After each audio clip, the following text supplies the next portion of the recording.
श्री अशरफ अहमद खान, संस्थापक अध्यक्ष मॉरिनस welfare association, Shri captain Neeraj Jain, उपाध्यक्ष मॉरिनस वेलफेयर एसोसिएशन, हमारे मित्र भाई श्री नरेंद्र सिंह देवड़ी जी, वरिष्ठ नेता, पूर्व पार्षद श्री जीतू सिंह जी, कैप्टन सलीम पुष्करन जी, यहाँ पर उपस्थित हमारे सभी आदरणीय भाई और बहनों, मुझको बहुत सुखद अनुभूति हो रही है। वैसे जब हमारे ठाकुर अमर सिंह जी बोल रहे थे तो कैसा प्रतीत हो रहा था, इन्होंने अपने नाम के आगे ठाकुर लगा रखा है। वैसे तो हमारे यहाँ कहा जाता है कि 1.25 लाख से एक लड़ाऊं, चिड़ियन ते मैं बाज तोड़ाऊं, तब गुरु गोविंद सिंह नाम कहाऊं। अगर एक व्यक्ति, अभी ये बहुत सारी शेरो शायरी कह रहे थे, तो मुझको लग रहा था कि लखनऊ में आकर के वैसे भी शेरो शायरी अपने आप फूटने लगती है, चलने लगती है। और मैं सबका स्वागत करना चाहता हूं, क्योंकि लखनऊ के बारे में कहा जाता है कि बनारस की सुबह, लखनऊ की शाम बड़ी निराली होती है। और मैं आपको लखनऊ की पहचान बताता हूं कि हमारे यहाँ लोग कहते हैं, आर्यों की आरी, नवाबों की नवाबी, शेखों की शेखी, पायलों की झनकार, चूड़ियों की खनक, तलवारों की झनक में जब मिलती है नजाकत और नफासत, तब बनती है लखनवी संस्कृति। ऐसे लखनऊ में आपका स्वागत है, बहुत अभिनंदन है। कितना सुंदर दृश्य है। आप देखते होंगे, आप सोचते होंगे समुद्र नीला है और आसमान भी नीला है, और दोनों नीला है और नीले के बीच में हम आप हैं। तो एक नीले पे पहुंचने के लिए तो बड़ी मेहनत करनी पड़ती है, लेकिन दूसरे नीले पे आपका कब्जा हो चुका है। और उस नीले पर जिसका कब्जा हो गया, उसने पूरी सृष्टि पर कब्जा कर लिया। क्योंकि रहीमन पानी राखी है, बिन पानी सब सून, अब पानी गए न उबरे मोती मानस चून। हमारे यहाँ कहा जाता है, अमर जी, मेरे यहाँ कहा जाता है कि जब इस सृष्टि की रचना हुई तो सबसे पहला तत्व जो धरती पर आया उसका नाम जल है। और हम लोग पढ़ते हैं, कहते हैं कि जब ये दुनिया समाप्त होगी तो अगर कुछ बचेगा तो केवल जल बचेगा। और मैं दूसरा उदाहरण आपको देता हूं, हमारा आपका शरीर जो है एक बूंद जल से ही बनता है। और जब व्यक्ति दुनिया से जाता है तो खून भी पानी बन जाता है, यानी शरीर में केवल पानी ही बचता है, यानी सब कुछ पानी पानी है, बिन पानी सब सून। और इसलिए मैं कहता हूं, हमारे यहाँ कहा गया है कि क्षितिजल पावक गगन समीरा, पंच तत्व यह अधम शरीरा। कितने समृद्धशाली हम हैं। जिस समुद्र की तलहटी में हम आप चलते हैं, विचरण करते हैं, रहते हैं, वो समुद्र हमको सब कुछ देता भी है और सब कुछ बताता भी है। अभी बड़े वैज्ञानिकों ने शोध किया कि सूरज जब निकलता है तो उसकी पहली ध्वनि क्या है, तो लोगों ने कहा कि उसकी पहली ध्वनि का उच्चारण ओम से होता है। लोगों ने कहा समुद्र की तलहटी में जो कलरव होता है वो क्या है, तो वैज्ञानिकों के कहा कि जो समुद्र की तलहटी में कलरव होता है वो वेद की ऋचाओं को दोहराता रहता है। यही तो समुद्र है, यही सूरज है। यहाँ भी नीला है, वहां भी नीला है, और बीच में इस नीले को पीला और नीला, हरा और सफेद रंगों में अगर देखा जाए, केवल 7 ही रंग होते हैं। 7 के अलावा कोई रंग नहीं होता। जब उसमें एक दूसरे को मिलाते हैं तो 8वां रंग तैयार हो जाता है। और इसलिए हम लोग कहते हैं सतरंगी। और इसलिए हम लोग कहते हैं समुद्र के नीचे जो तल है वो केवल 7 है। समुद्र के घोड़े में, समुद्र के रथ में जो घोड़े हैं वो भी केवल 7 हैं।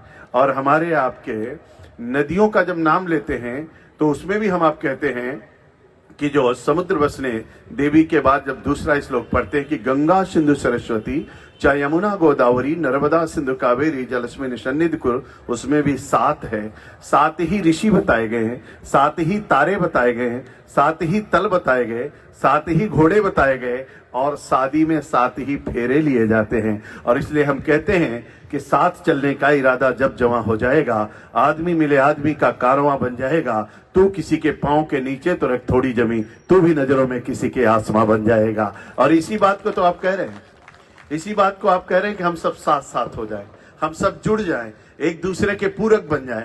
कितना सुंदर है, कितना सुखद है।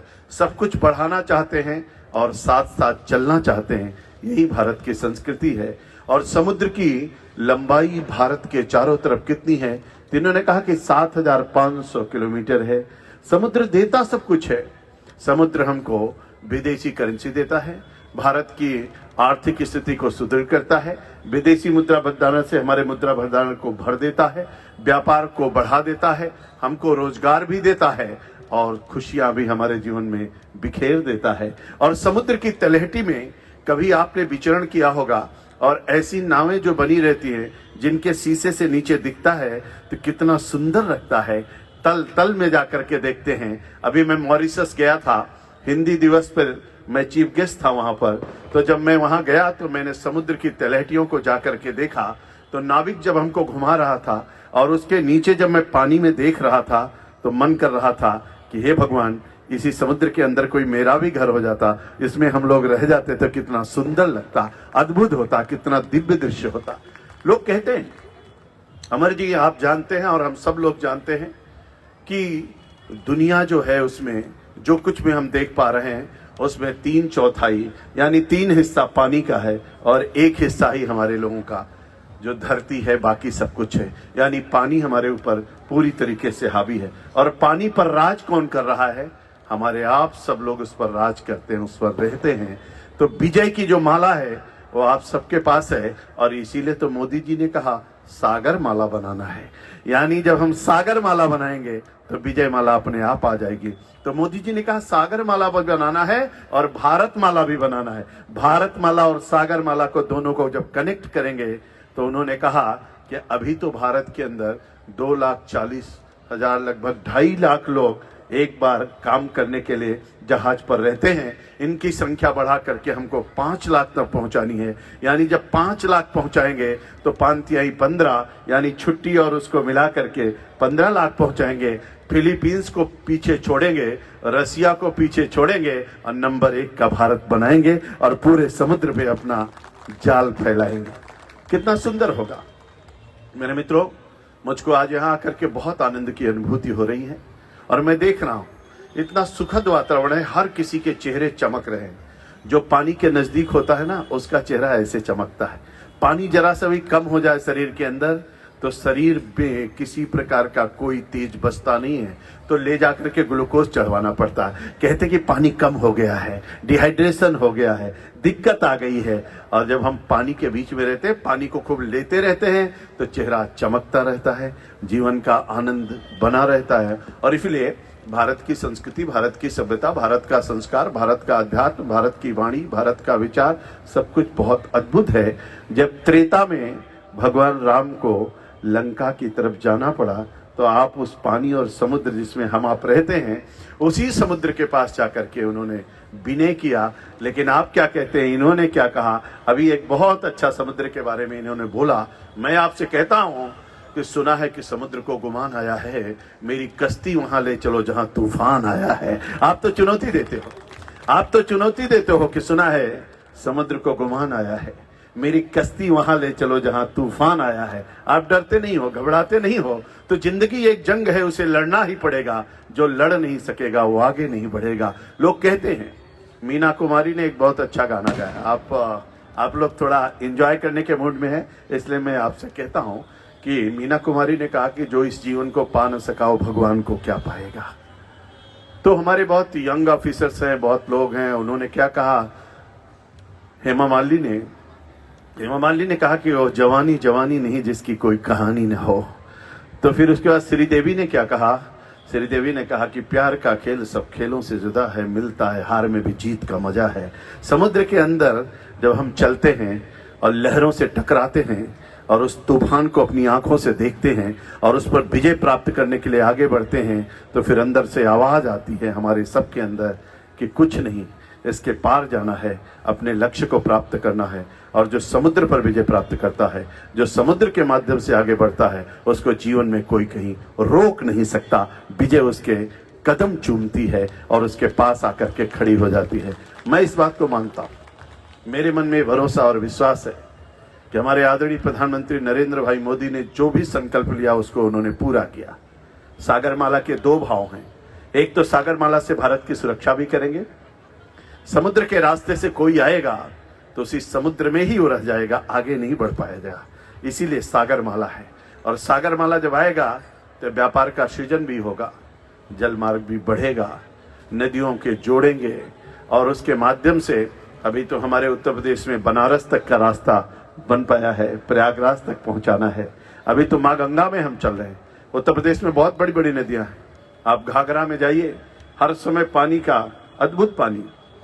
अब की बार घाघरा में और गंगा में इतनी बाढ़ आई, इतना पानी आया, हम लोग बाढ़ का भी काम देखते हैं।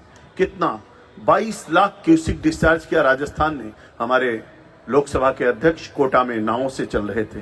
3.5 लाख क्यूसिक डिस्चार्ज किया मध्य प्रदेश ने, और हमारे उत्तर प्रदेश में चंबल नदी में और यमुना नदी में 7.5 मीटर पानी खतरे के निशान से ऊपर चला गया। घाघरा में अभी जल प्लावन उत्तराखंड में हुआ, 5.5 लाख क्यूसिक डिस्चार्ज कर दिया उन्होंने बनबसा से। सारी नदियां उफान में थी, लेकिन उत्तर प्रदेश के लोग पूरी तरीके से, योगी सरकार तैयार थी, मोदी सरकार तैयार थी।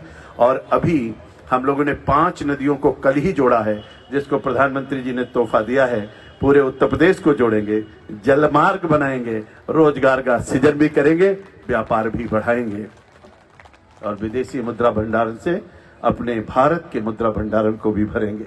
अद्भुत है, क्रांति है।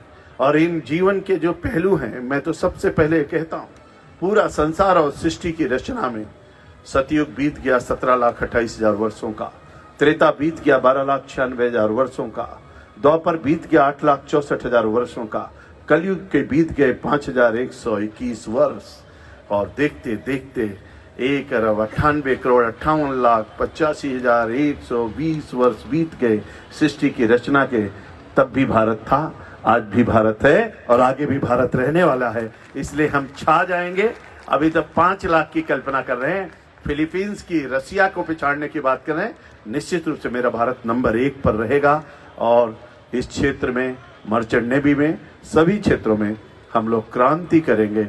और मैं प्रभु से प्रार्थना करता हूँ, जलते हुए प्रकाश से कहना चाहता हूँ, हे प्रकाश देवता, कल्याणम आरोग्यम धन संपदा शत्रुबुद्धि विनाशाय दीपक ज्योति नमोस्तुते। शुभम करोति कल्याणम आरोग्यम धन संपदा शत्रुबुद्धि विनाशाय दीपक ज्योति नमोस्तुते। इसी प्रकाश के तरीके से हमारे सभी भाई और बहनों का ऐसे ललाट चमकता रहे, आपके जीवन में खुशियां आए, आप जहां कहीं रहें आनंद के साथ चलते रहें, बढ़ते रहें। और हमारे श्री आदरणीय अमर जी भाई साहब, आपका परिवार भी बढ़ता रहे, तेजी के साथ चलते रहें। किसी को कोई कष्ट दुनिया के किसी कोने में हो, उसको हर तरीके की मदद दी जानी चाहिए। हम भी आपके साथ हैं, और हम सब लोग साथ मिलकर के काम करेंगे। आंसुओं को पोंछना कुछ और बात है, आंसुओं को बांटना कुछ और बात है, खाइयों पे पुल बनाना कुछ और बात है, और खाइयों को पाटना कुछ और बात है। इसलिए हम लोग खाई को पाटेंगे, आंसू को बांटेंगे, साथ साथ चलेंगे, मिलकर के काम करेंगे। और इस समय भारत सरकार में जो मंत्री हैं, आदरणीय सर्बानंद सोनोवाल जी, वो आसाम के मुख्यमंत्री थे और मैं आसाम का इंचार्ज था। हम दोनों लोग आपस में बहुत अच्छे मित्र हैं। जब जहां जरूरत होगी हम लोग आपके साथ खड़े होंगे, अपने भाइयों के साथ खड़े होंगे, पूरी मदद करेंगे, कोई चिंता करने की आवश्यकता नहीं है। और इसलिए मुझको लगता है आपने मुझको बुलाया, आपका मैं आभार व्यक्त करता हूं, धन्यवाद करता हूं मित्रों। और जिंदगी को इसी खुशहाली के साथ, जीवन जीने की कला के साथ आगे बढ़ते रहना है। कहीं पर रुकना नहीं है, कहीं पर झुकना नहीं है, थकना कभी नहीं है, विश्राम करना नहीं है।